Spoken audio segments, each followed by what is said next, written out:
Me puse a lavar ropa. Quería imprimir, bueno, a ver. Y me dice de que no hay pues la impresora. Sí, pues. Sí, ¿verdad? Yo mi impresora justamente lo dejó en Petro. Ajá, ¿verdad? Ah,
Tengan buenas noches, doctores. Mil disculpas por el retraso, he tenido un inconveniente.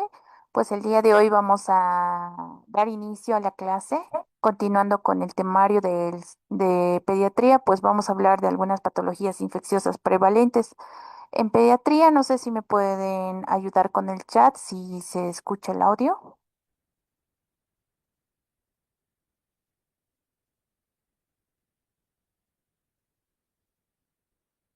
Ok,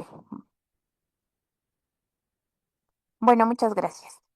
Bueno, sin mayor preámbulo, la clase de hoy día estaba destinada a avanzar en tosferina, que es causada por Bordetella pertussis, rubiola, y también estaba enfocado a hablar de parotiditis y varicela. Pero he visto que este tema es bastante amplio y para no hacerlo tan cansado, a la próxima semana vamos a dar inmunización y con inmunización, que es un tema prácticamente no extenso y es más corto, voy a darles varicela, ¿no? Entonces el día de hoy vamos a hablar de parotiditis, de rubiola y de tosferina. Bueno, vamos a empezar con este caso clínico. Nuevamente les doy la bienvenida a SEAM, ¿no? Que es el curso de preparación de alto rendimiento académico. Estamos muy próximos al examen, entonces, pues estos temas son un poco pesaditos, pero resolviendo el caso clínico y las preguntas, espero que lo hagamos un poco dinámico. Bueno, vamos a empezar con el caso clínico. Tenemos un adolescente de sexo masculino de 16 años, que aún se lo considera pediátrico, que acude a consulta externa. Resulta que un día están de guardia y acude a consulta externa por un cuadro clínico de 2 días de evolución y se caracteriza porque este niño o este joven, este adolescente va a tener fiebre, una temperatura mayor a 38, va a estar con cefalea intensa de moderada a grave intensidad, dolor en la región mandibular derecha. Al mismo tiempo, refiere que tiene dificultad para la apertura de la boca y dolor a la masticación. Dentro de los antecedentes, cuando se le pregunta, él niega antecedentes de patologías previas o alguna patología crónica, alguna patología de inmunodeficiencia, niega accidentes de tránsito o algún traumatismo reciente que haya tenido, niega también extracciones dentales. Al examen físico, pues evidentemente, ustedes pueden evidenciar una tumefacción dolorosa en región parotidia derecha con desplazamiento del lóbulo auricular, y cuando tenemos apertura de la cavidad oral, evidentemente se puede evidenciar un orificio de conducto de esternón que está enrojecido, pero no se evidencia secreciones, ¿no? Nosotros, cuando evidenciamos este aumento de volumen tan importante, siempre deberíamos palpar región cervical para ver si tenemos alguna adenopatía sobreañadida, y pues en este joven no se palpa ninguna adenopatía. El paciente refiere al mismo tiempo que tiene ligero aumento de volumen, ligero aumento en región testicular, y al mismo tiempo, dentro del esquema de vacunas, los padres que acuden con el joven refieren que solo tiene una dosis de vacuna SRP, que es, ¿no?, la que se administra al año de edad.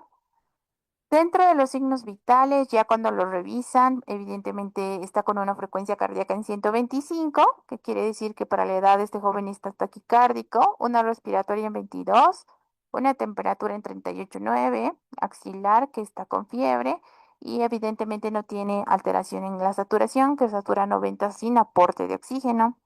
En cuanto a la somatometría, pesa 48 kilos y tiene una talla de 152, y según la valoración de índice de masa corporal con las tablas de la OMS, resulta que es un paciente eutrófico.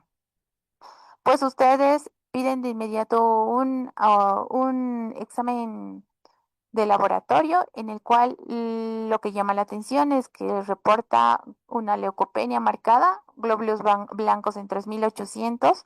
Sin embargo, esto es a predominio linfocitario en 80%, neutrófilos en 15% y 5% de monocitos. Las plaquetas están dentro de parámetros normales y tienen un PCR que está reactivo. Al mismo tiempo, por el aumento testicular, ustedes piden un ultrasonido testicular y es compatible con una orquiepididimitis. Bueno, ese es el caso clínico que al pasar el tema vamos a ir resolviendo, ¿va? Vamos a empezar con tosferina, ¿no? La tosferina en realidad es una infección aguda de las vías respiratorias, así como lo pueden ver, que se presenta en la edad pediátrica, que con la introducción del esquema de vacunas, prácticamente esta pues ha disminuido en un porcentaje considerable, sobre todo en países en vías de desarrollo y en países ya desarrollados, evidentemente, prácticamente esta infección es casi nula, ¿no? Es importante que ustedes sepan que al ser una infección aguda de las vías respiratorias, también tiene otros nombres, ¿no? Entonces, ¿cuál es el agente? Pues evidentemente es Bordetella pertussis o Bordetella parapertussis, que es propiamente del ser humano. ¿Qué otros sinónimos tienen? Esta también se la llama como tos intensa, tos quintosa, tos quinta, incluso también es denominada el canto del gallo, porque evidentemente es un acceso de tos muy aparatoso que puede causar estos episodios se van a presentar cuando estamos en un periodo inspiratorio. Entonces, estos pacientes tienen estridor inspiratorio. ¿No? ¿Cuál es el agente etiológico? Como le había mencionado, la bordetella pertussis en realidad se va a presentar como bordetella pertussis, que es la cosa más importante y la principal que va a desencadenar sobre todo en seres humanos o primates. La parapertusis, que es muy frecuente en Europa y en Estados Unidos, bien es exclusiva de los humanos. Dentro de otras menos frecuentes, pero que sí se presenta, está Bordetella messi, que evidentemente esta se va a presentar en pacientes inmunodeprimidos, pacientes oncológicos, pacientes con antecedentes de inmunodeficiencias. Y finalmente está la Bordetella de bronchiséptica, y esta prácticamente es rara en humanos y sí se puede presentar en animales. Cuando tenemos la sospecha de esta, cuando vamos a estar en pacientes inmunodeprimidos, niños prematuridad, niños cardiópatas, niños con antecedente de VIH, niños oncológicos, sí podemos llegar a desencadenar, ¿no? ¿Cuál es el diagnóstico diferencial y por lo que nosotros tenemos pacientes y muchas veces confundimos, ¿no? Esta, mm, esta tosferina, ¿no?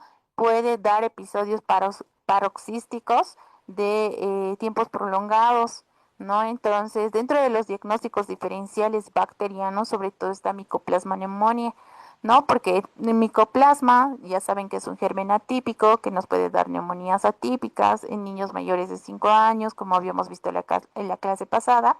También puede confundirse con Bordetella pertussis. Dentro de las virales está la influenza, la preinfluenza, pacientes con BCR, ¿no? Porque normalmente hacen episodios o accesos de tos realmente que hace que este paciente se pongan cianóticos con muchos otros de dificultad respiratoria, y dentro de un periodo muy corto estos pacientes es como si estuvieran sanos, ¿no? También el adenovirus. En cuanto a la epidemiología, pues es importante saber que esta enfermedad infantil prácticamente en un determinado tiempo se ha logrado controlar, y realmente es un desafío de la salud pública debido al resurgimiento que ha causado este, sobre todo en pacientes adolescentes y adultos, ¿no? Es importante saber que la introducción de las vacunas, ¿no? Dentro del esquema de vacunas o la inmunización, la vacuna celular completa ha hecho que esta infección bacteriana por Bordetella pertussis haya disminuido en un 99%. Sin embargo, la creación de otro tipo de vacunas, como son las vacunas acelulares, tal vez han logrado que en esta nueva era exista un nuevo resurgimiento de estas, ¿no? ¿Cuáles son los factores de resurgimiento, como lo puede mencionar en la bibliografía de Nelson 21?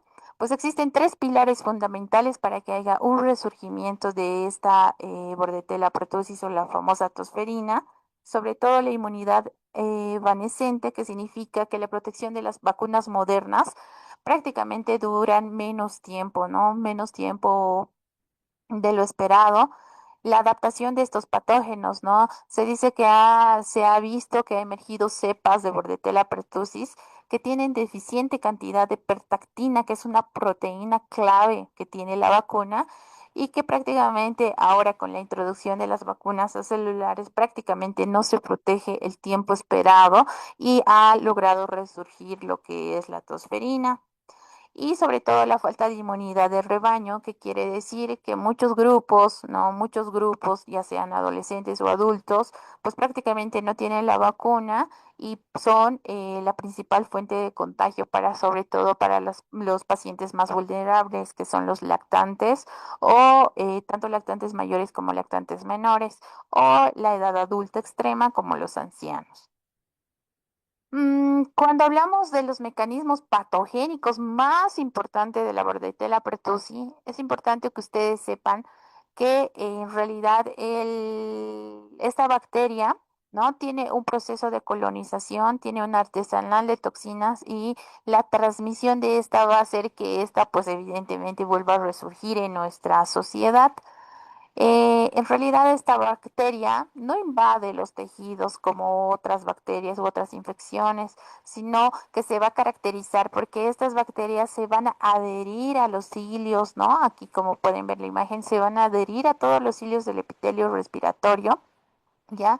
Y al mismo tiempo se van a anclar, ¿no ve? Van a anclar algún tipo de moléculas dentro de esta función de adherencia y anclaje, entonces está o actúa la hemaglutinina filamentosa, que es la principal proteína que tiene para su adherencia, ¿no? A estos cilios respiratorios. Luego están las famosas fimbrias, ya sea la FIM2 o la FIM3, que también ayuda a esta fijación. Y la pertactina, ¿no? Que es la proteína de 69 kilodaltons, que es crucial para el anclaje y prácticamente esta va a actuar sobre todo como anticuerpo de ozonización, ¿no? Entonces, dentro de todo este proceso de colonización y anclaje, es importante que ustedes sepan que esta bacteria no penetra como otras, sino esta se adhiere y con todas las anclas moleculares, pues cumple este mecanismo de acción. Una vez que se ha adherido, estas bacterias se han adherido al epitelio respiratorio, liberan una cantidad de sustancias que pueden paralizar las defensas locales o dañar el tejido, ¿no? Pueden dañar, pueden necrosar, pueden causar algún tipo de isquemia en el tejido local. Y sobre todo de estas, pues pueden emitir ciertas toxinas, como es la toxina pertussis, ¿no? Que es la toxina en realidad más virulenta y provoca que exista mayor cantidad de linfocitos, ¿no? Que los linfocitos van a salir de los vasos sanguíneos hacia los tejidos como un mecanismo de defensa. Las citoquinas traqueales también van a verse dañadas, sobre todo a nivel de las células ciliadas, y el adenilato ciclasa, sobre todo que va a actuar realmente como un escudo que inhibe la función de estos leucocitos, permitiendo que la bacteria invada al sistema inmune. Entonces, todo este proceso inflamatorio pues va a desencadenar toda la signosintomatología que esperamos en todos estos niños que van a cursar con una tosferina. ¿Cómo es la transmisión? Evidentemente la transmisión es por las gotitas de Fluyer, ¿no?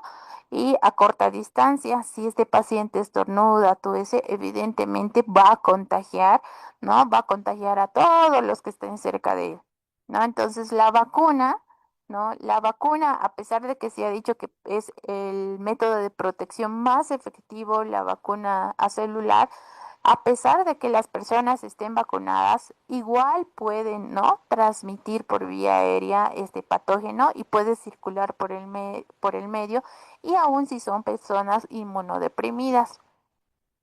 ¿Cuáles son las manifestaciones clínicas? Las manifestaciones clínicas, pues muchas veces se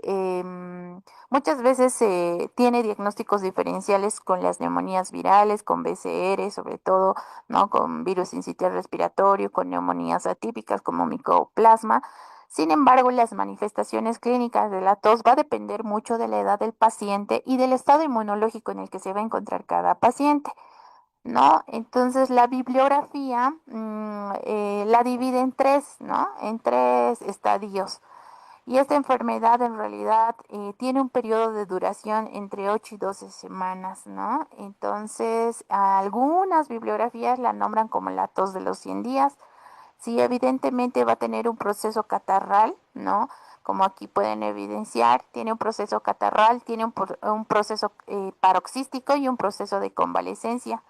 El estadio catarral en realidad va a durar las primeras 2 semanas.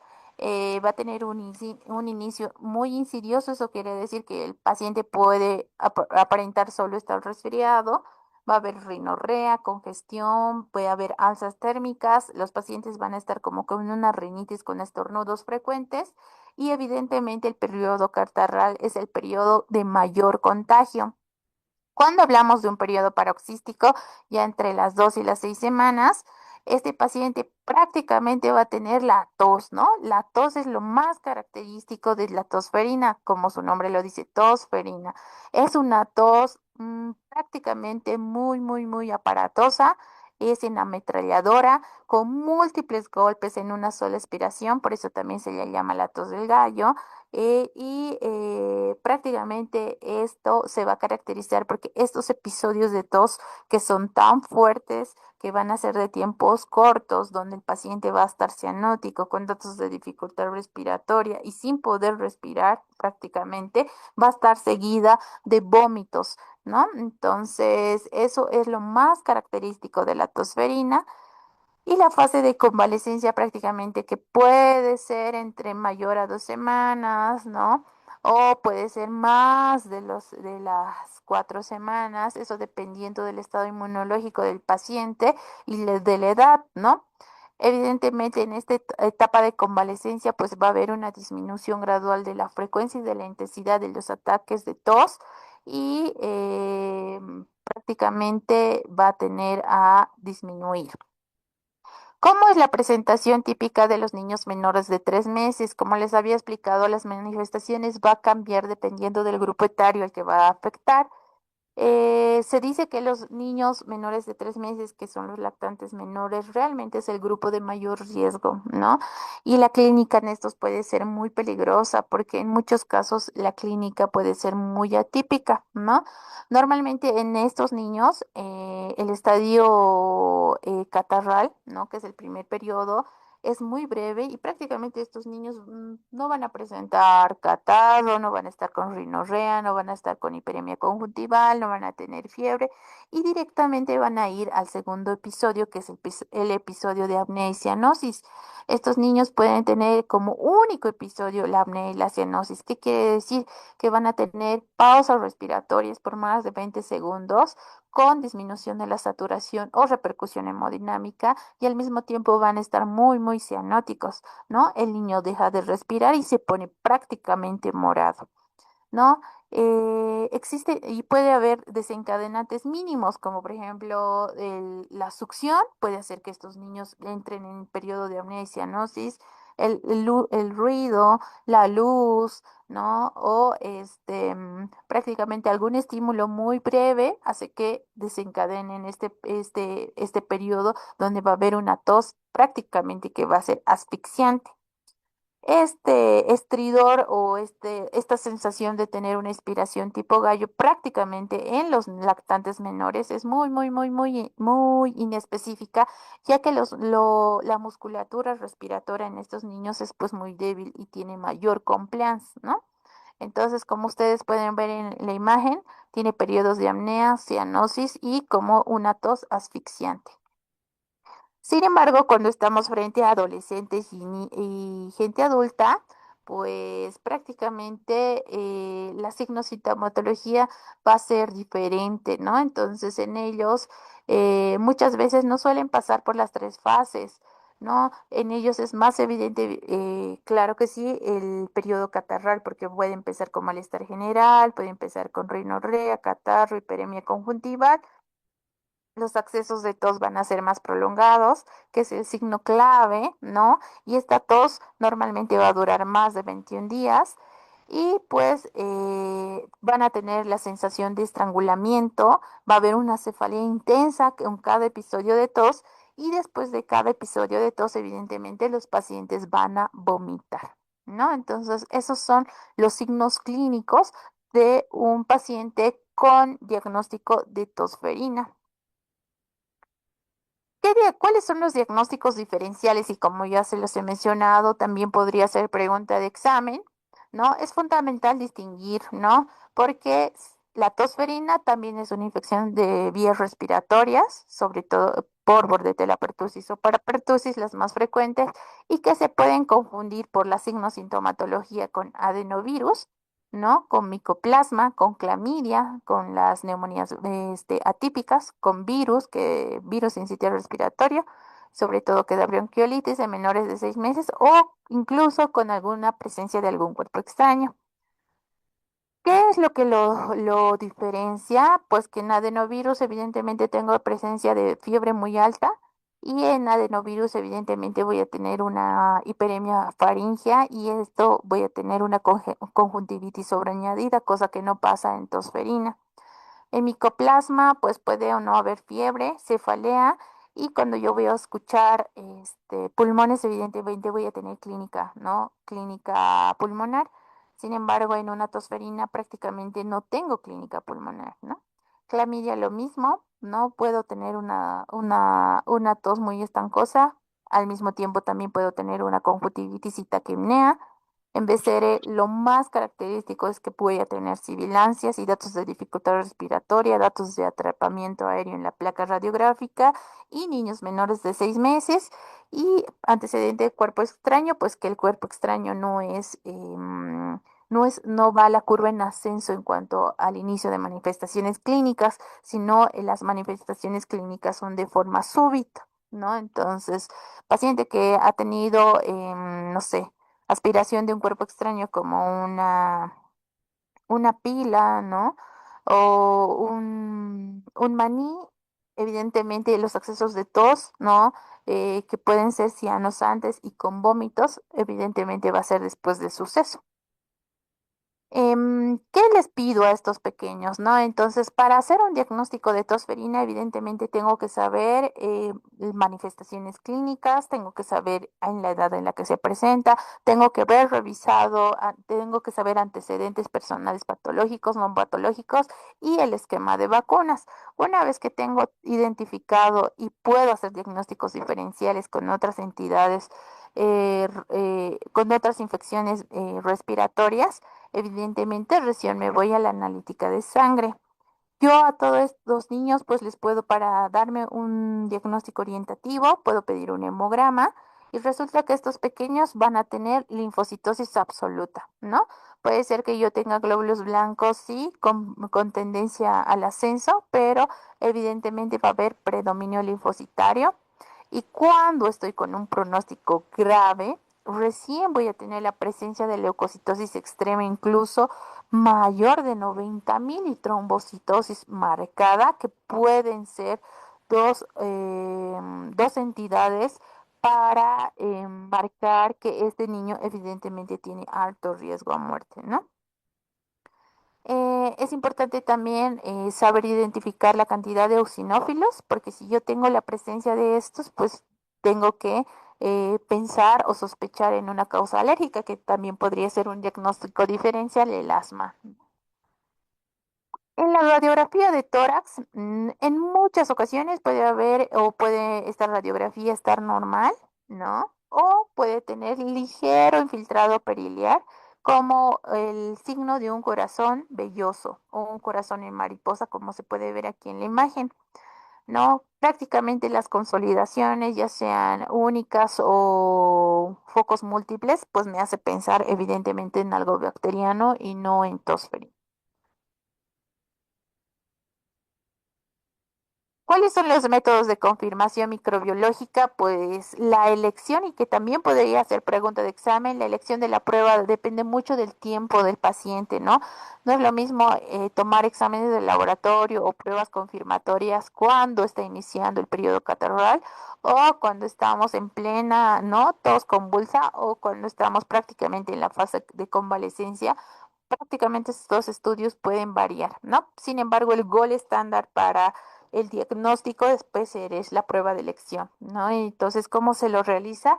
Como ustedes pueden ver aquí, les dan un tubito, les dan un hisopo y prácticamente nosotros del lavado o de la aspiración nasofaringe se toma un cultivo y esto es altamente sensible en las primeras 3 semanas, sobre todo cuando estamos en la fase catarral o en la fase paroxística inicial.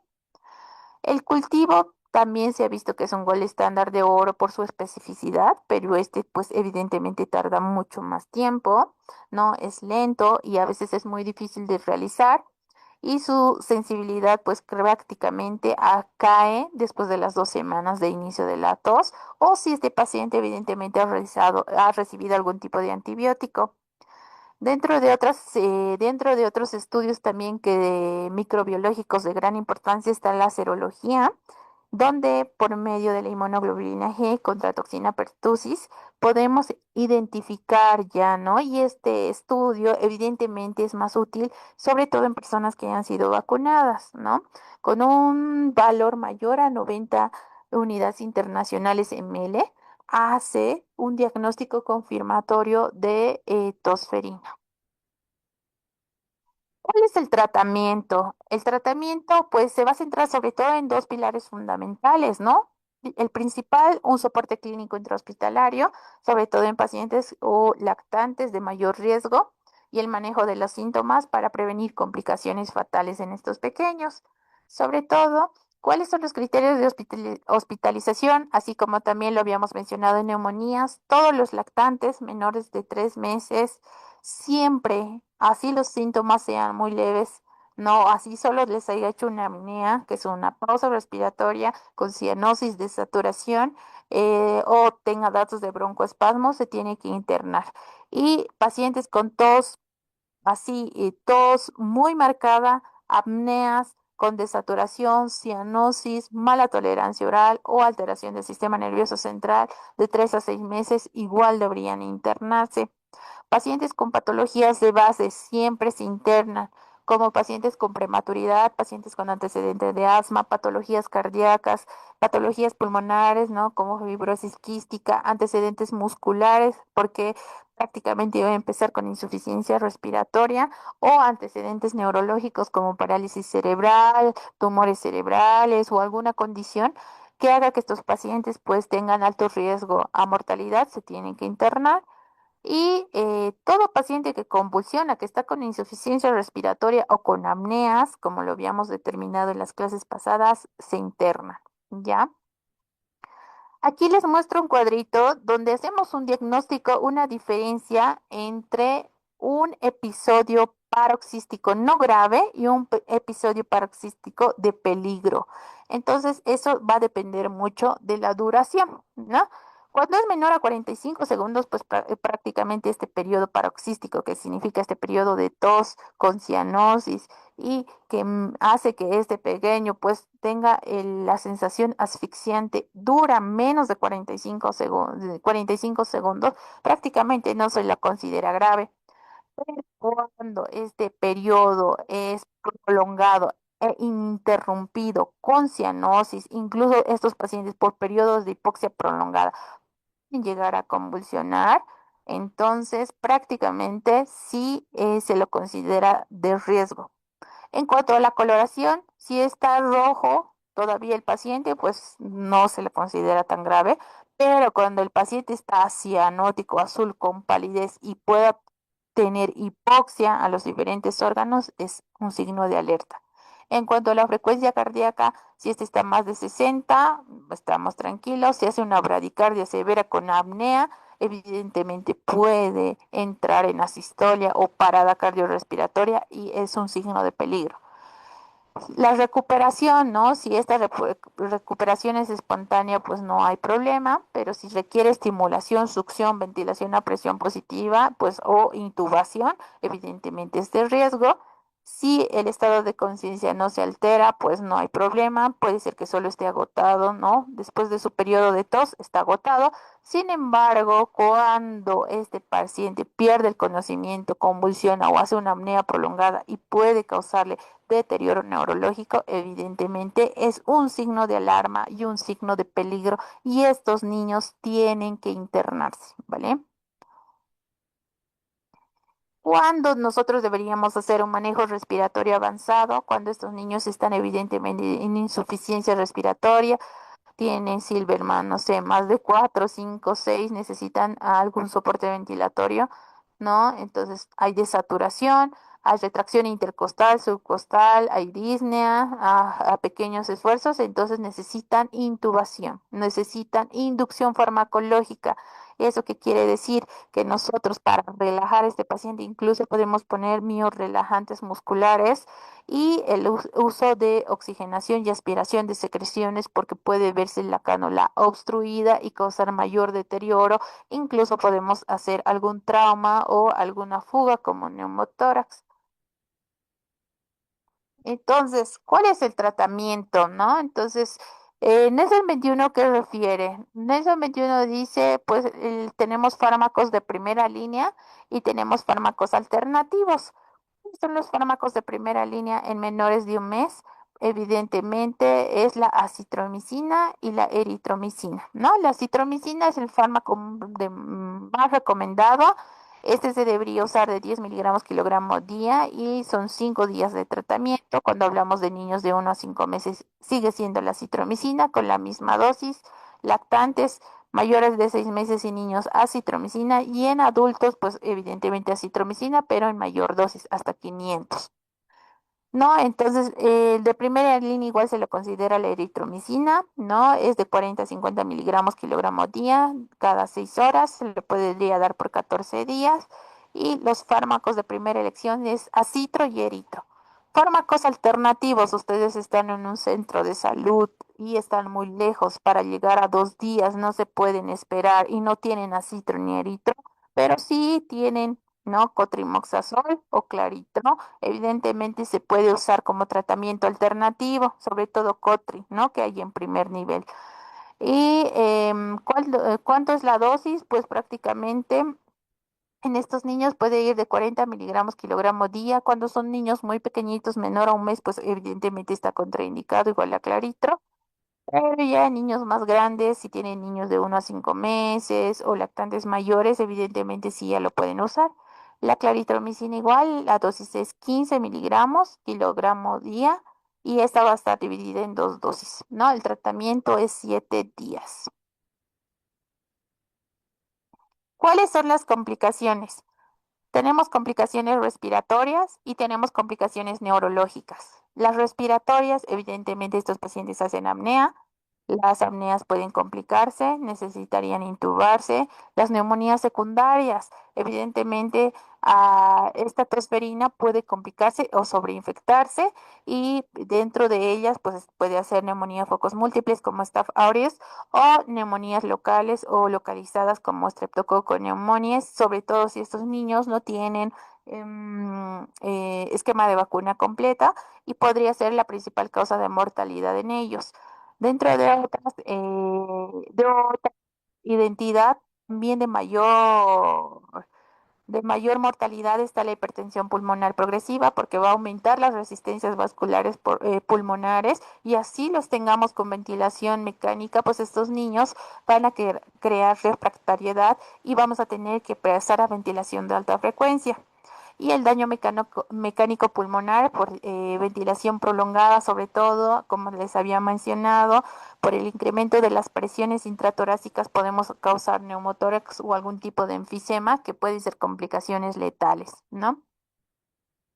Cuando estamos frente a complicaciones neurológicas, pues estos niños por los episodios de hipoxias prolongadas o por alteraciones hidroelectrolíticas tipo hipo o hipernatremias, pueden llegar a convulsionar, sobre todo menores de 2 meses, se ha visto en un 4%, pueden quedar con alguna secuela neurológica como alguna encefalopatía, porque estos pequeños al tener una hipoxia prolongada o al recibir ventilación a presión positiva o altas altos valores de presión ventilatoria pueden llegar a causar algún tipo de hemorragia parenquimatosa y como también les había dicho, la tos tan intensa, brusca y en episodios también puede incrementar la presión intracraneal y causar ese tipo de hemorragias a nivel del sistema nervioso central, sobre todo cuando son recién nacidos prematuros o lactantes menores.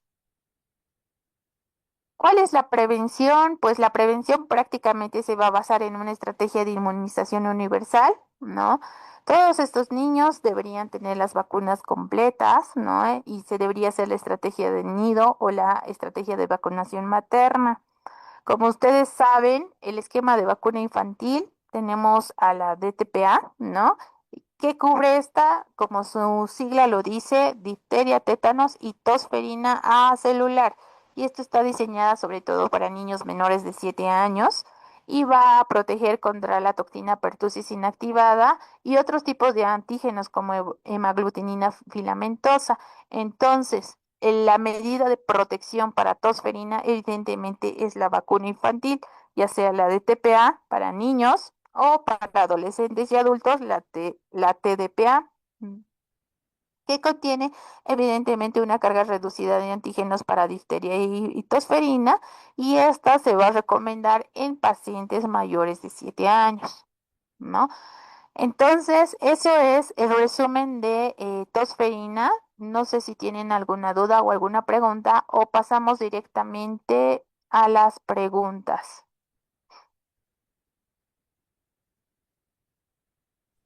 Buenas noches, doctora. Una consulta. ¿Qué antitusígeno se puede dar? Bueno, vamos a pasar a las preguntas y espero sus respuestas, ¿vale?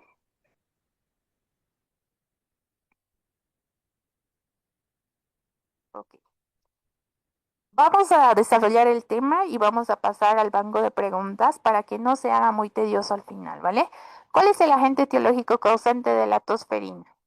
A. Haemophilus influenzae. B. Streptococcus pneumoniae, Bordetella pertussis, Moraxella catarrhalis o Mycoplasma pneumoniae. Muy bien, ¿no? Entonces, tosferina, siempre Bordetella pertussis. Diagnósticos diferenciales, Mycoplasma pneumoniae, clamilla y virus incitial respiratorio. También puede ser influenza, parainfluenza, COVID, ¿no? Todas las que causen cuadros respiratorios altos. ¿Cuál es la vía principal de transmisión de la tosferina? Fecal oral, vectorial, inoculación cutánea, contacto con fómites o gotas respiratorias.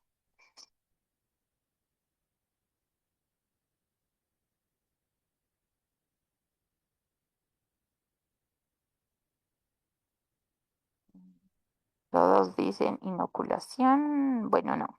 Aquí abajo recién voy viendo, muy bien, gotitas, ¿no? Entonces, ¿cuál es la principal vía de transmisión de tosferina? Gotas respiratorias, las gotitas de Fluger, como se ha explicado en el tema. ¿Cuál es la principal causa de muerte en pacientes con tosferina? Que tengan insuficiencia hepática, que tengan neumonía, insuficiencia renal, hiperglicemia o alguna hipocalcemia.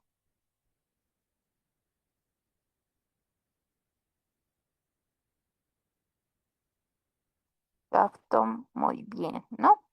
La principal causa de muerte en pacientes con tosferina es neumonías sobreinfectadas. Los gérmenes más frecuentes, Streptococcus pneumoniae o y Staphylococcus aureus, ¿no? O estos pacientes pueden desencadenar insuficiencia respiratoria. Esta también podría ser una pregunta. ¿Qué hallazgo puede observarse durante los accesos de tosferina en niños pequeños? A. Tos con expectoración purulenta. B. Bradipnea entre episodios. Cianosis y vómitos posttusígenos. D. Dolor pleurítico. O E. Hipertermia continua.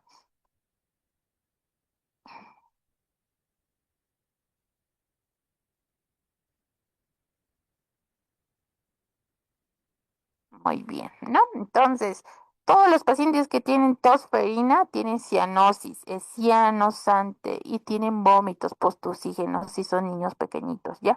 Si les ponen lactantes menores, evidentemente va a ser apnea y cianosis, ¿no?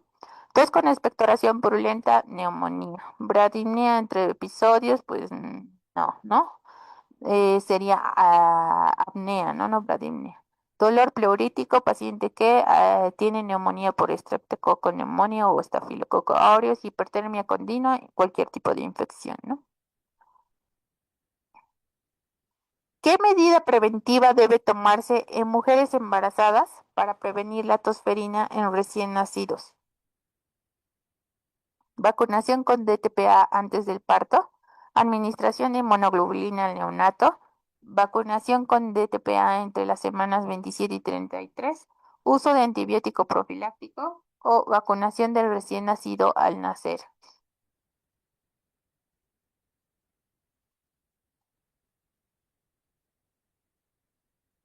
Muy bien. La vacunación de TPA habíamos dicho que no se pone en personas adultas, está indicada en niños, ¿no? Menores de 7 años. Administración de monoglobulina en neonatos, no, pues no me sirve de nada, ¿no? Porque prácticamente a estas mamás, ¿no? Ya le habría transmitido, ¿no? La tosferina.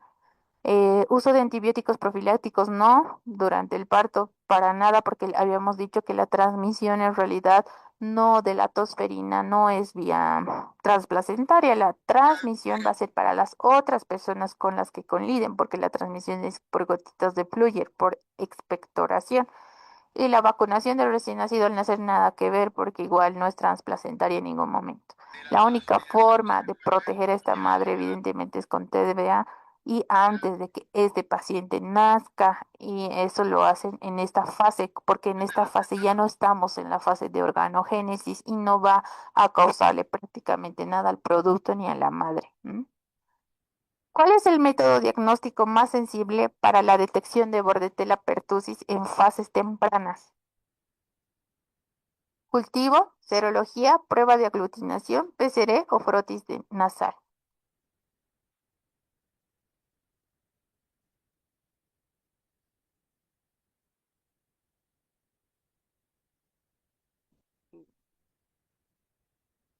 ¿Cuál es el método diagnóstico más sensible para detección en fase temprana? ¿No? Entonces, ¿cuál habíamos dicho? PCR, ¿no? Ese es el gol estándar de detección de la bordetela.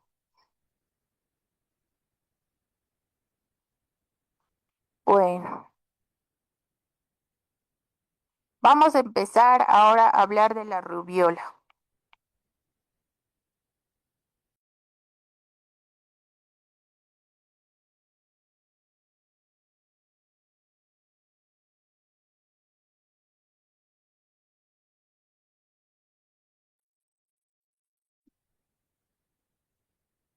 Bueno, dentro de otras patologías, vamos a hablar de la rubiola, también denominada sarampión alemán.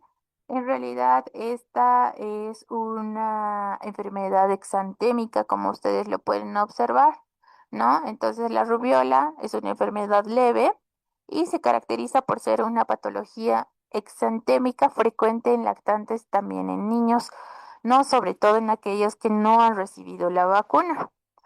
En realidad, su aspecto clínico más relevante y lo que más nos debería llamar la atención es cuando la madre cursa con rubiola y se hace una infección transplacentaria y prácticamente el feto o el producto va a ser afectado y va a desencadenar el síndrome de rubiola congénita.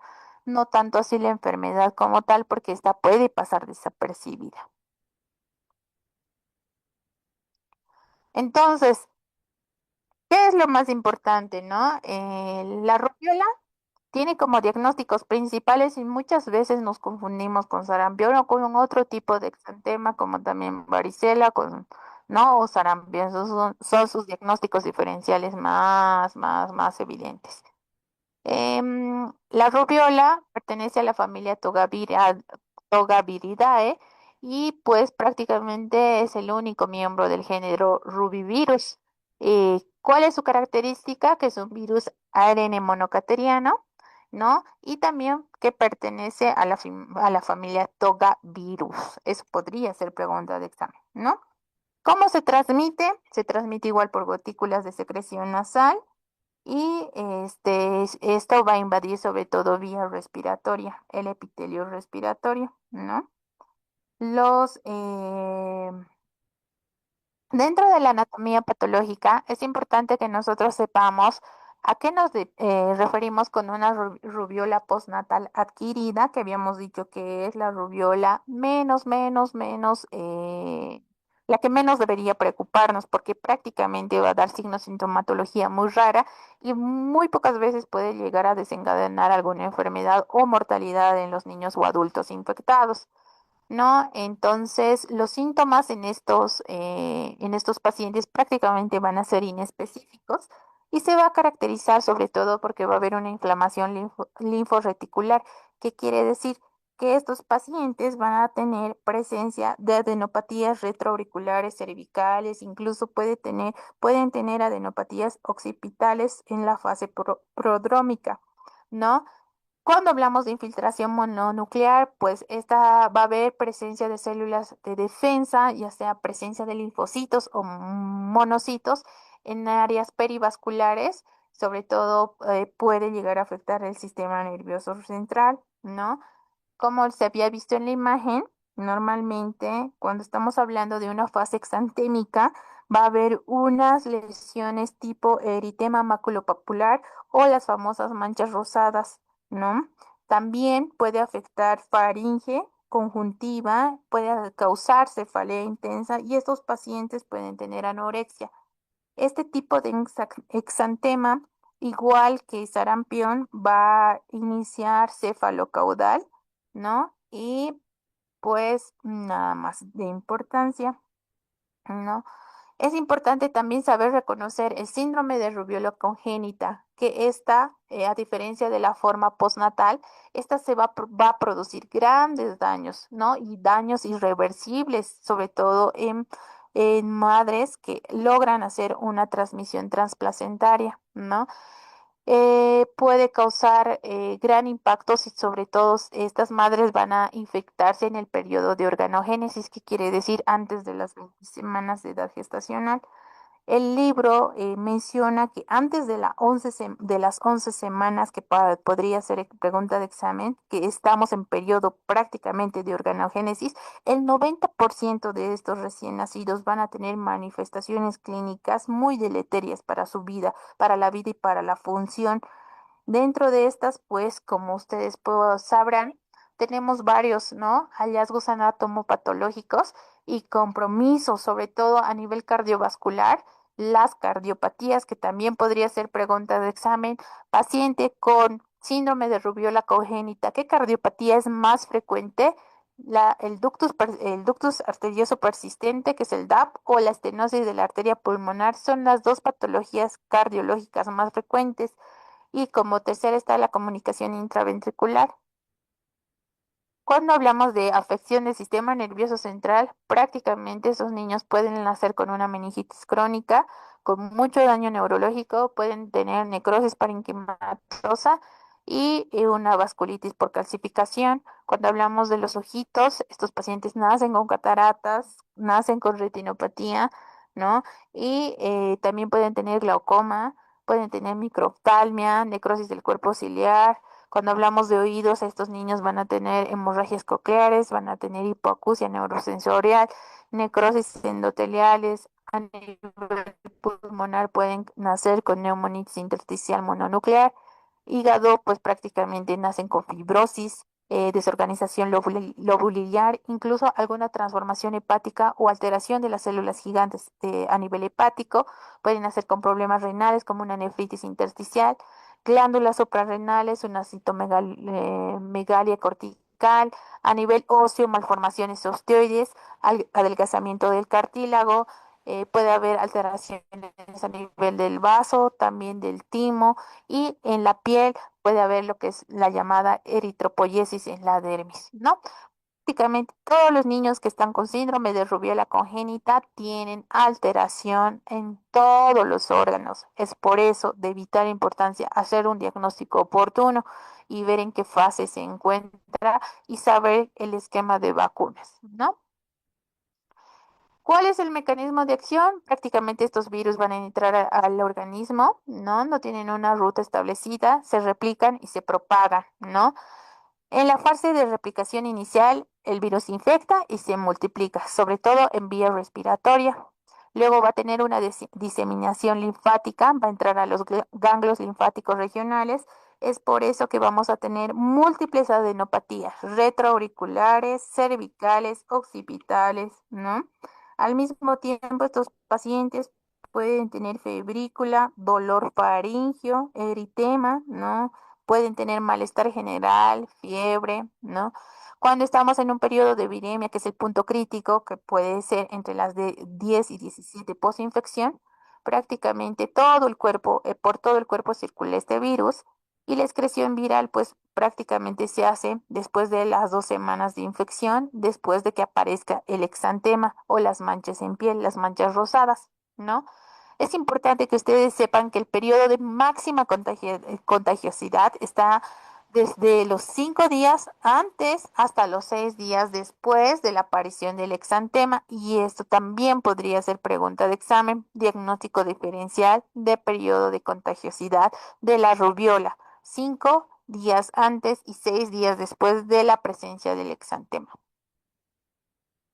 ¿Cuáles son las manifestaciones clínicas, no? Las manifestaciones clínicas de la rubiola postnatal, sobre todo van a ser breves, como ya se les ha dicho, son leves y prácticamente en las fases iniciales pueden pasar desapercibidas, sobre todo en niños mayores que tienen una inmunidad pues intacta, ¿no? Sin embargo, también tenemos que saber que tiene periodos, ¿no? Tiene un periodo de incubación, el periodo de la enfermedad como tal y el periodo de la convalecencia, ¿no? Entonces, tenemos todas las personas que están expuestas al virus de la rubiola, ¿no? A la rubiola como tal. Y este periodo de incubación, que también puede ser pregunta de examen, ¿no? Tiene un periodo de incubación un poco más largo, de 14 a 21 días, donde donde la signosintomatología prácticamente va a ser muy inespecífica, ¿no? Entonces, como ustedes sabrán, aquí podemos tener las adenopatías que se mencionó, las suboccipitales, las retroauriculares, las cervicales anteriores. Estos pacientes pueden estar con malestar general, cefalea, febrículas, fiebre, decaimiento, rechazo a la alimentación, ¿no? Los ojitos también pueden tener eritema, ¿no? Eritema conjuntival o hiperemia, ¿no? Que también podría ser característico, la faringitis, ¿no? Que también podríamos tomar en cuenta. Luego de toda esta fase, pues llega la fase exantémica, ¿no? La fase exantémica en realidad se va a caracterizar porque va a haber las pequeñas máculas que van a ser cefalocaudales, como ustedes pueden ver la imagen, y prácticamente esta va a durar 1 a 4 días después de toda la fase inicial o de incubación, ¿no? Finalmente, pues dentro de otra sintomatología, es importante que ustedes también sepan reconocer las famosas manchas de Foch-Ménier, ¿no? Que son pequeñas lesiones, como ustedes pueden ver en la imagen, que también es un diagnóstico diferencial de sarampión, ¿no? Las manchas de Foch-Ménier en realidad son pequeñas lesiones rosadas o lesiones petequiales que ustedes van a encontrar, ¿no? En paladar blando, ¿no? Ustedes por eso siempre, todos los pacientes que tengan algún exantema deben revisar cavidad oral para ver este tipo de lesiones y para aproximarse al diagnóstico. Estas manchas en realidad, como ustedes lo pueden ver, son así, son puntillos rojos en particular y es signo patognomónico de rubiola, ¿no? Las manchas de piel en realidad también van a ser progresivas, van a empezar cara y cuello, se van a diseminar por extremidades, por tronco, van a ser rosadas así como se ven, ¿no? Y muchas veces estas manchitas se van a unir y van a tener un sentido centrífugo. La duración puede ser de 1 a 4 días y prácticamente después estas van a desaparecer. ¿Cómo hacemos el diagnóstico? ¿No? Normalmente durante la fase aguda de la rubiola postnatal se pueden observar algún tipo de alteraciones. Si bien ustedes tienen una orientación diagnóstica tanto por la clínica, por los antecedentes, por el carnet de vacunas de su paciente, también le pueden pedir algunos estudios, ¿no? Algunos estudios adicionales y en la mayoría pues un examen general de sangre donde ustedes podrían evidenciar lo que es la triada, ¿no? leucopenia, neutropenia y trombocitopenia, ¿no? Todas las penias, leucopenia, neutropenia y trombocitopenia son signos patognomónicos de que estamos frente a una rubiola. En cuanto a los diagnósticos serológicos, pues evidentemente se podría pedir una inmunoglobulina M contra rubiola, ¿no? Y esta son pruebas de elección y esta nos hace pensar que estamos prácticamente en una infección actual, ¿no? Suele detectarse sobre todo a los 4 días posterior a a la aparición del exantema. Ese sería el momento propicio para pedir este serológico. Cuando nosotros tenemos que hacer un diagnóstico de infección congénita, también podemos pedir, si estamos en prenatal, obviamente vamos a pedir la reacción de cadena de polimerasa y se la va a tomar de líquido amniótico para ver si realmente ha habido una transmisión, ¿no? De rubiola de forma transplacentaria. Cuando el recién nacido nace, evidentemente se debería pedir una PCR contra transcriptasa inversa y la captura de inmunoglobulina M para ver si realmente este paciente está infectado o no. Y cómo la tomamos, lo podemos tomar sobre todo de secreción nasofaringe, también de cordón umbilical, ¿no? O de sangre periférica, ¿no? Y las pruebas confirmatorias, evidentemente, es el cultivo viral, que también se le toma de secreción nasofaringea, lo podemos tomar de la placenta o de la orina del paciente. Entonces, prácticamente todas estas pruebas diagnósticas son orientativas y algunas prácticamente me van a dar el diagnóstico de rubiola, ¿no? ¿Cuáles son las complicaciones? No, las complicaciones prácticamente de rubiola postnatal son generalmente infrecuentes, eso quiero que sepan. Rubiola postnatal es infrecuente, no tiene gran repercusión en diferentes órganos como lo tiene el síndrome de rubiola congénita. Esta se autolimita y prácticamente desaparece, ¿no? Entonces, sin embargo, algunas situaciones de pacientes inmunodeprimidos que podrían complicarse, sobre todo serían las causas hematológicas, como les había mencionado, leucopenia, neutropenia o trombocitopenia. Los pacientes también podrían debutar si no se hace una intervención oportuna con algún tipo de edema o inflamación articular, como es la artritis. Podrían debutar con algún tipo de encefalitis o alguna panencefalitis progresiva secundaria rubiola, que es muy infrecuente. Cuando hablamos de síndrome de rubiola congénita, esta es una identidad clínica compleja, ¿no?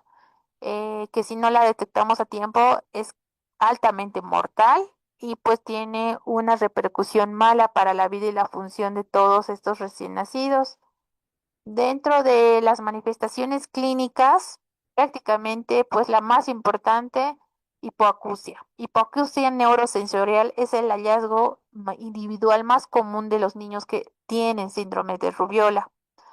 También habíamos visto que tienen problemas oculares y esto también podría ser pregunta de examen, ¿no? El signo de sal y pimienta que otros años ingresó, ¿no? El signo de sal y pimienta, la retinopatía y el signo de sal y pimienta es característico de un rubiola congénita. Pacientes con algún tipo de cardiopatía, las cardiopatías más frecuentes, ductus arterioso y estenosis de la arteria pulmonar derecha, ¿no? Y en menos porcentaje estenosis de la válvula pulmonar. Pacientes nacen con restricción de crecimiento intrauterino, ¿no? Son pequeños o por debajo del percentil 10. Van a tener evidentemente un impacto directo sobre el neurodesarrollo, retraso del desarrollo global. Pueden tener púrpura neonatal, ¿no? Y estos niños en su mayoría pueden llegar a fallecer. ¿Cuál es el tratamiento? El tratamiento de la rubiola es fundamentalmente de soporte, ¿no? Porque la rubiola postnatal prácticamente habíamos dicho que solo es signo sintomatología, aliviar los síntomas de inicio, dar reposo, buena hidratación, lavado de manos, uso de antipiréticos en caso de fiebre y uso de analgésicos en caso de dolor articular o cefalea. Algunas situaciones especiales, en caso de tener una trombocitopenia grave, pues evidentemente yo tengo que usar corticoides o inmunoglobulinas, pero son casos excepcionales. Sin embargo, cuando estoy frente a un niño con síndrome de rubiola congénita, el abordaje es multidisciplinario, ¿no? Esos niños tenían que tener seguimiento por diferentes especialidades, sobre todo fonoaudiología, porque son niños que quedan con hipoacusia neurosensorial, ¿no? Y el hecho que tengan hipoacusia hace que tengan un retraso del desarrollo del lenguaje. En cuanto a deberían ser valorados por cardiología pediátrica por las múltiples cardiopatías que ya se han mencionado, como el ductus y y la estenosis de la arteria pulmonar. En cuanto a oftalmología, pues por el riesgo de las cataratas también pueden quedar cieguitos o por el glaucoma, igual debería ser valorada por esa especialidad. Y siempre debería tener un seguimiento por neurología, sobre todo si tienen retrasos del desarrollo global o si estos pacientes han cursado con alguna infección, ¿no? Con una mielomeningoencefalitis que debería ser tratada de forma oportuna. ¿Cuál es la importancia de la vacunación? La inmunización debería ser universal, es la única forma de que nosotros evitemos el riesgo, ¿no? Entonces, ¿cuál es la vacuna que administramos? Es SRP, que está dentro de nuestro esquema de vacuna, es la triple viral, esta cubre sarampión, papera y rubiola, ¿no? Es importante saber que el SRP no se debería administrar en mujeres embarazadas por el riesgo a tener virus vivos atenuados, ¿no? Entonces, depende de la etapa y en la etapa de organogénesis si nos vamos a encontrar. También podríamos usar las inmunoglobulinas, sobre todo en pacientes inmunodeprimidos, ¿no? Entonces, y dependiendo mucho del seguimiento serológico que estos van a tener. En cuanto a rubiola, pues eso ha sido el tema de exposición. Yo creo que rubiola es un poquito más amplio, pero tienen que saber rubiola postnatal y síndrome de rubiola congénita para saber el diagnóstico y para saber la intervención, ¿no? Es importante que en todas las enfermedades exantémicas que ustedes vayan a leer, tienen que saber las fases, porque las fases y los tiempos cambian mucho de una patología con otra y puede ser que en esas preguntas puedan confundirles el momento del examen, ¿vale? ¿Cuál es la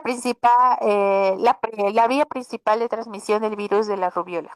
Contacto con sangre infectada, gotas respiratorias, ingesta de agua contaminada, contacto con lesiones cutáneas o transmisión transplacentaria exclusivamente.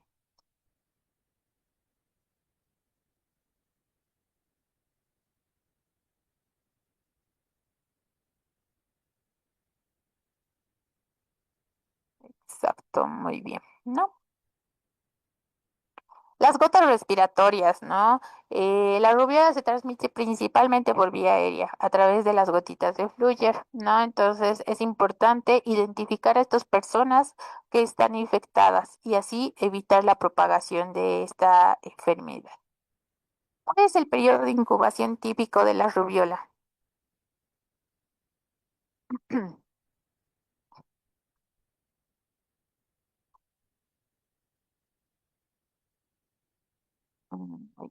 ¿No? El periodo de incubación típico de las rubiolas es de 14 a 21 días, ¿no? Entonces, ese es el periodo donde ustedes van a identificar a un paciente con fiebre, con febrículas, con malestar general, con estado nauseoso, con adenopatías, ¿no? Retroauriculares, cervicales, occipitales, antes de su periodo exantémico, ¿vale? ¿Cuál es la complicación más frecuente del síndrome de rubiola congénita? Complicación más frecuente: hepatitis, hipoacusia neurosensorial, trombocitopenia, retinopatía pigmentaria o anemia hemolítica.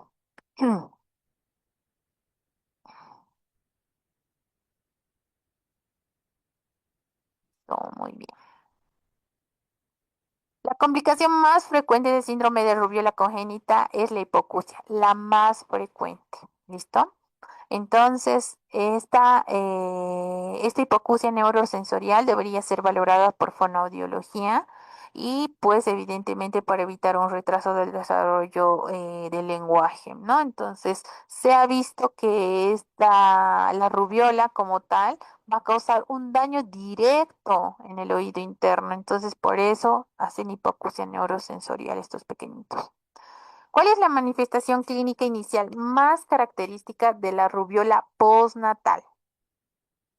exantema con distribución centrífuga, fiebre alta y tos seca, linfadenopatía retroauricular y suboccipital, lesiones vesiculares o prurito intenso.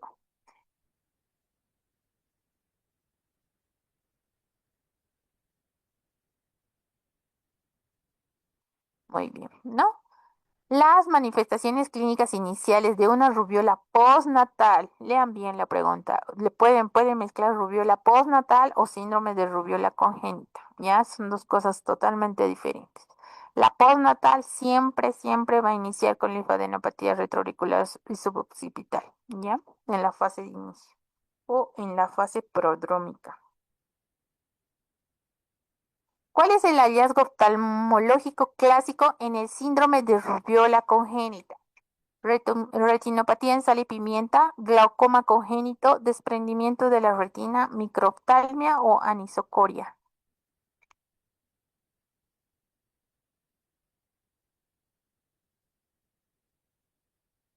Muy bien, ¿no? La retinopatía de sal y pimienta es el signo patognomónico de síndrome de rubiola congénita. Muy bien. ¿Qué tríada clásica caracteriza al síndrome de rubiola congénita? Que mi paciente tenga microcefalia, hepatomegalia o erupción macular, que tenga cataratas, hipoacusia y cardiopatía congénita, que tenga convulsiones, ictericia y anemia, que tenga retinopatía, meningitis y esplenomegalia, que tenga glaucoma, fiebre o leucopenia.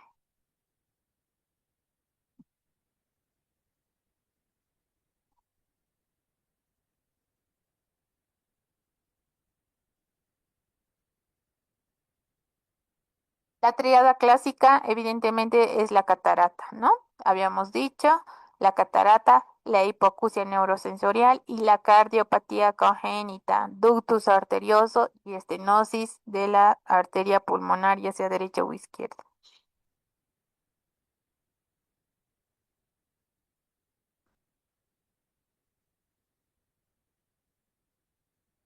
Bueno, y ahora vamos a pasar al último tema que es el día de hoy, que es parotiditis. Como su nombre lo indica, pues la parotiditis, también llamada las famosas paperas, es una enfermedad que se autolimita, es frecuente en países en vías de desarrollo, ¿no? Y es muy infrecuente en países en países desarrollados porque ya existe la vacuna y es muy frecuente en países en vías de desarrollo todavía. ¿Por qué? Porque todos los niños a veces no están vacunados, ¿no? Entonces, se va a caracterizar, como lo pueden ver en la imagen, por la presencia de aumento de volumen en región parotidia, ¿no? Va a haber tumefacción, cambio de coloración, flogosis, hipertermia, pacientes que pueden estar con fiebre y la hipersensibilidad en muchos casos va a ser uni o puede ser bilateral, ¿no? Complicaciones más temidas de los niños que tienen paperas o parotiditis es la meningoencefalitis o la orquitis, evidentemente, ¿no? Entonces va a estar causado por exovirus, que en realidad este es un virus que está dentro de la familia Paramyxoviridae y es un RNA monocateriano, ¿no? Se va a caracterizar, o en muchas ocasiones también, pues está dentro de la familia de sarampión. ¿Cuál es el huésped? El huésped único, evidentemente, es el ser humano, ¿no? Y este también se puede transmitir por vía aérea.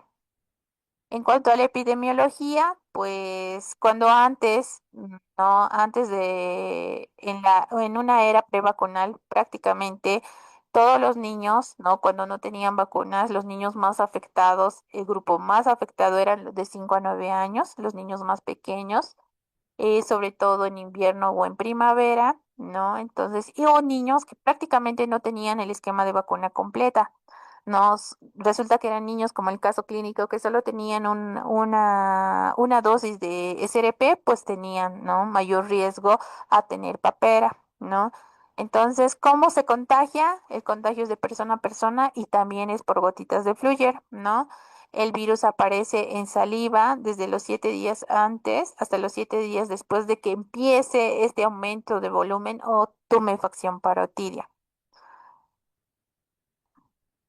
¿no? Entonces, ¿cuál es la patogenia? Prácticamente el virus de la parotiditis tiene como objetivo o tiene sus focos donde se van a replicar prácticamente va a ser sistema nervioso central, puede afectar el páncreas, puede afectar testículos, puede afectar el corazón, puede afectar hormonas tiroideas, puede afectar ovarios, puede afectar otras glándulas, ¿no? Puede afectar líquido sinovial, también el riñón, ¿no? Entonces, después de que existe una infección por este paramixovirus, este va a ir y se va a replicar, ¿no? En toda la vía respiratoria alta y de ahí se va a diseminar por vía linfática. Va a afectar ganglios linfáticos y esta prácticamente va a producir una viremia y se va a diseminar en los diferentes órganos diana, ¿no?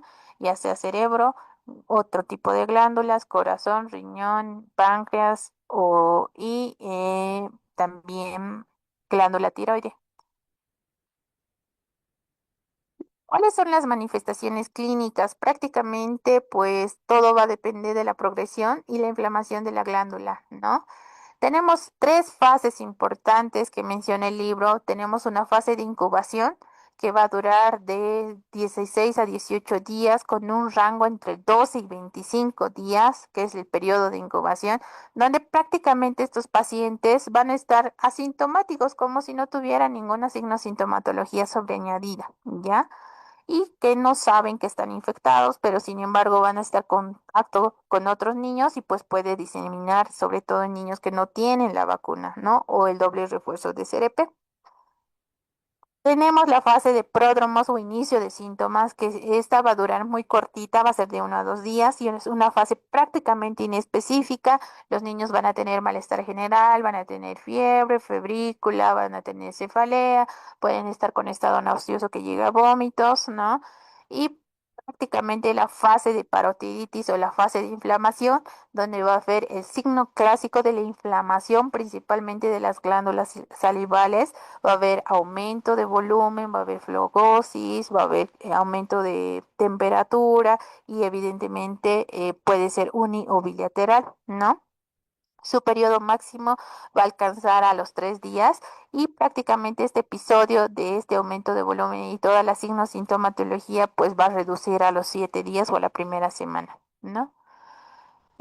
¿Cuál es el diagnóstico? El principal diagnóstico que nosotros debemos hacer es clínico, ¿no? Si bien en la fase de incubación no lo podemos detectar, pero en una fase prodrómica o en una fase ya prácticamente inflamatoria, nosotros ya sabemos que este niño está cursando y más si tiene todos los antecedentes epidemiológicos que ya se han mencionado, si no tiene la cobertura de vacunas completas, entonces prácticamente nosotros estamos frente a una parotiditis.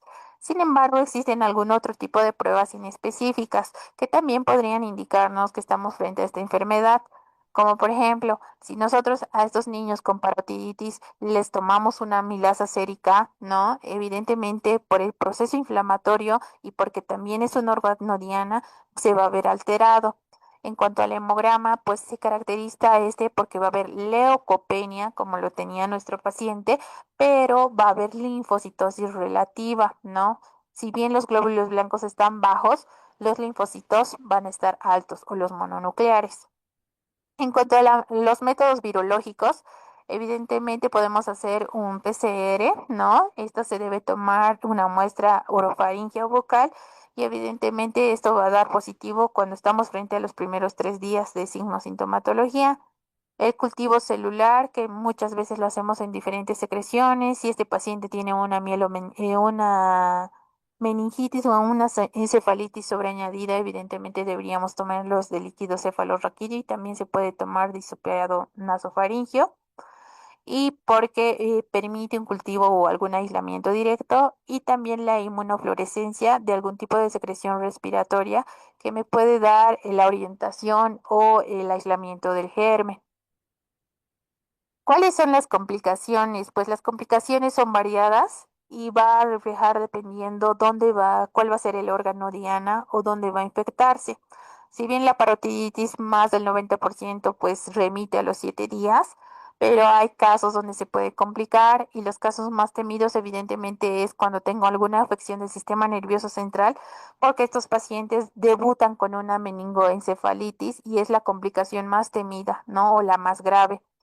Tengo alteración del sistema nervioso central y tengo que tomar un líquido cefalorraquídeo para hacer mi diagnóstico diferencial con una meningitis. Entonces, ¿qué es lo que puedo evidenciar en este líquido? Evidentemente va a ser pleocitosis en un 60%, ¿no?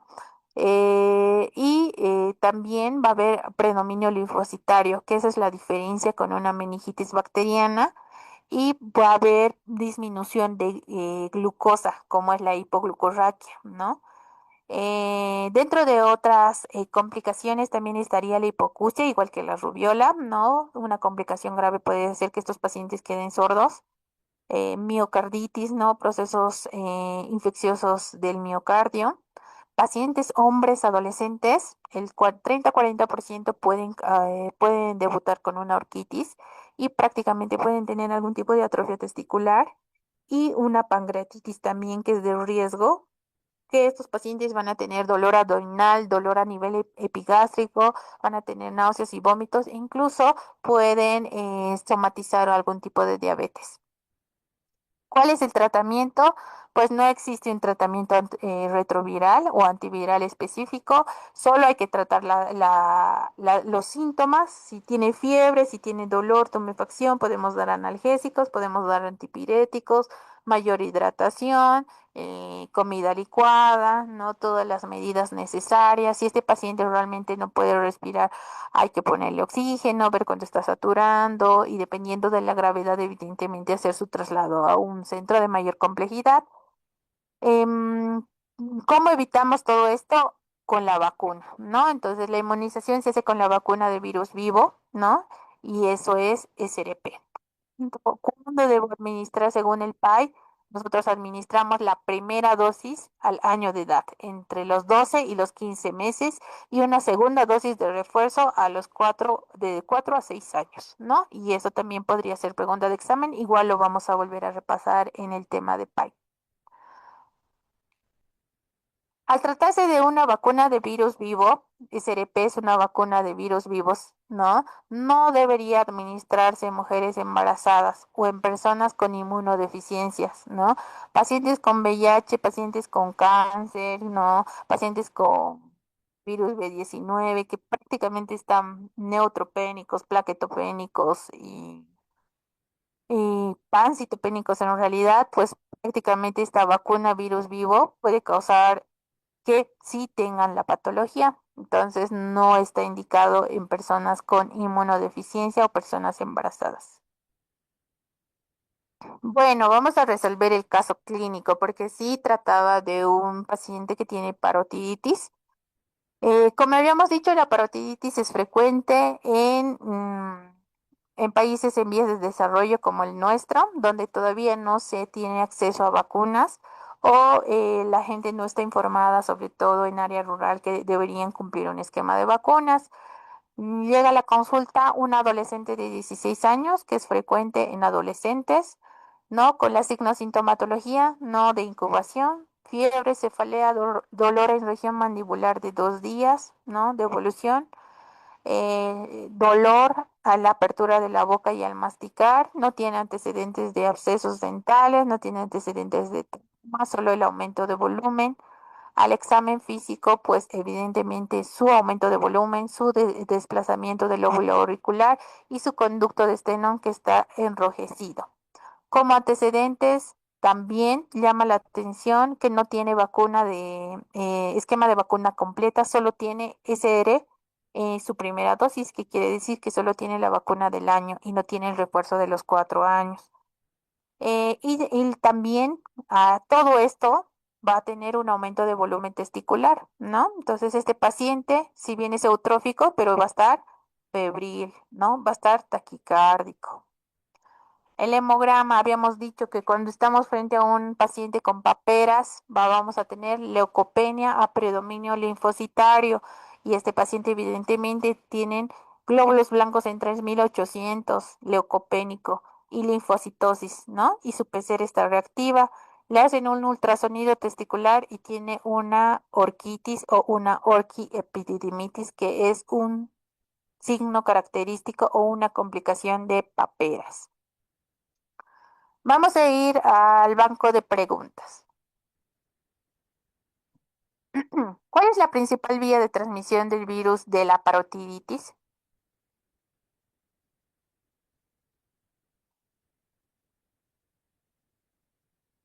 Transfusión sanguínea, ingesta de agua contaminada, vía fecal oral, gotas de Fluyer y contacto directo con secreciones, mordedura de insectos. Exacto, ¿no? Todas las infecciones que hemos visto hoy día, ya sean virales o sean bacterianas, son de transmisión por gotitas de Fluyer o contacto directo. ¿Cuál es el periodo de incubación promedio de la parotiditis? Periodo de incubación, donde empieza la fiebre, el malestar general, el dolor. A 1 a 4 días, B 5 a 7 días, 10 a 12 días, 14 a 18 o E 21 a 30.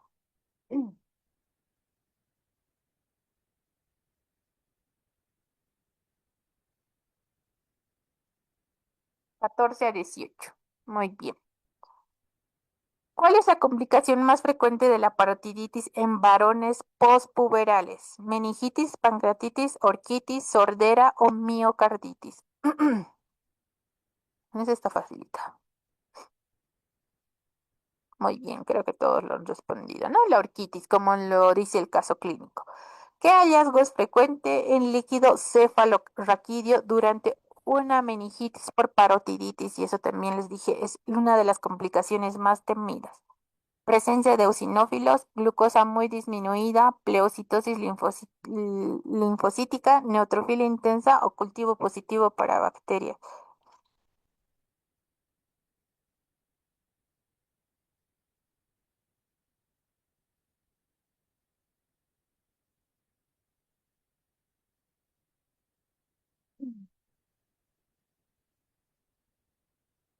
Dicen entre B y C, ¿no? Entonces, la meningoencefalitis es la complicación más temida y la más grave, ¿no? Entonces, pleocitosis. Hasta el 60% de estos pacientes van a tener leucocitos elevados en líquido cefalorraquídeo, pero también pueden tener a predominio linfocitario, ¿no? Y solo el 10 al 20% pueden hacer hipoglucurraquia, lo que podría confundir con una meningitis bacteriana. Entonces, lo más frecuente de estos pacientes que tienen parotiditis y hacen meningoencefalitis es que van a tener pleocitosis a predominio linfocitario y solo el 10 al 20% hacen hipoglucurraquia. La mayoría de las hipoglucurraquias, más del 80%, van a ser en meningitis bacterianas, ya lo vamos a ver en la próxima clase. Entonces, paciente con parotiditis y que haga meningitis hacen pleocitosis linfocítica. ¿Cuál es la medida preventiva más eficaz contra la parotiditis? Lavado de manos, uso de mascarilla, aislamiento escolar, la vacuna SRP o higiene oral estricta.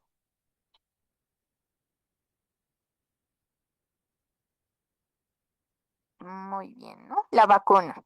La vacuna SRP, que la primera dosis la tenga al año de edad de 12 a 15 meses y la segunda dosis de 4 a 6 años. Tener dos dosis evidentemente disminuye drásticamente, ¿no?, el riesgo de tener parotiditis.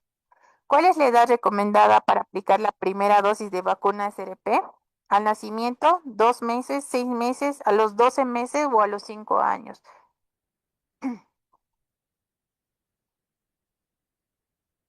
Exacto, muy bien. Primer año, 12 meses o 12 a 15 meses también les podrían poner, ¿vale? ¿Cuál es el hallazgo auditivo más grave asociado a la parotiditis? Hipoacusia transitoria, tinnitus leve, hipoacusia neurosensorial permanente unilateral, otitis externa o perforación timpánica.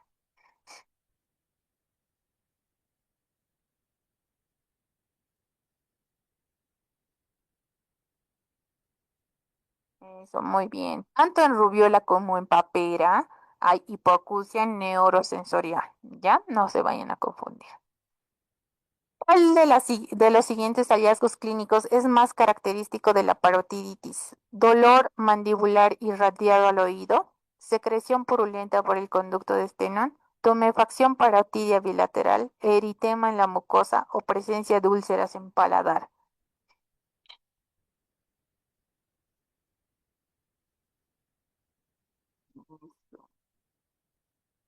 La tumefacción parotidia, como se ha mostrado en la imagen y en el caso clínico, ¿no? El 70% de los pacientes van a tener tumefacción bilateral, ¿ya? Muy poco, casi el 30 va a tener tumefacción unilateral. La mayoría siempre es bilateral, ¿listo? Que esa es el principal diagnóstico para un absceso dentario, ¿ya? El absceso dentario en su mayoría es unilateral, en cambio papera siempre es bilateral, más del 70% es bilateral. ¿Qué manifestación neurológica puede presentarse más frecuente con parotiditis? Crisis comiciales, hemiparesia, meningitis aséptica, ataxia cerebelosa o neuropatía periférica.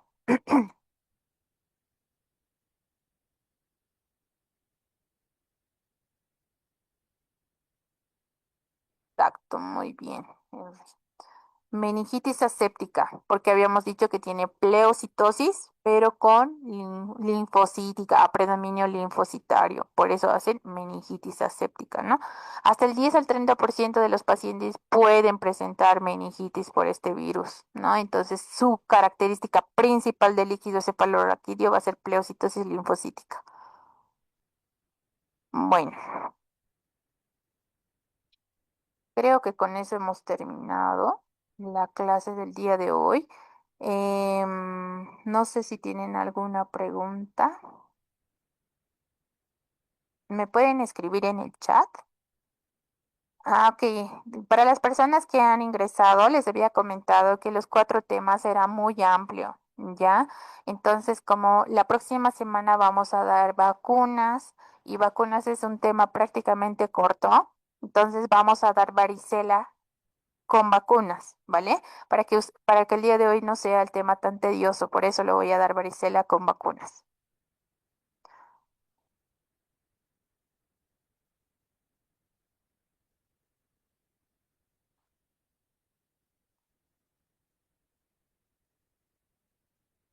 Bueno, creo que no hay muchas preguntas, solo creo que me han preguntado lo de varicela.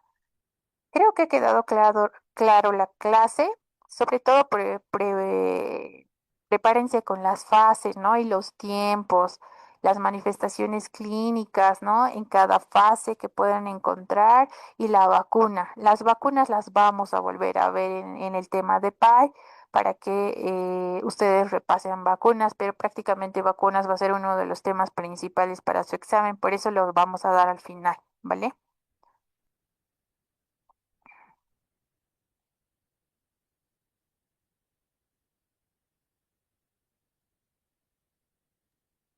Doctora, buenas noches.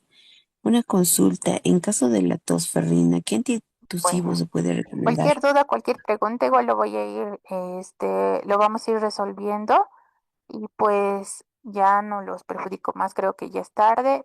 Tengan un buen descanso y sigan repasando, ¿va? Nos vemos en la próxima clase.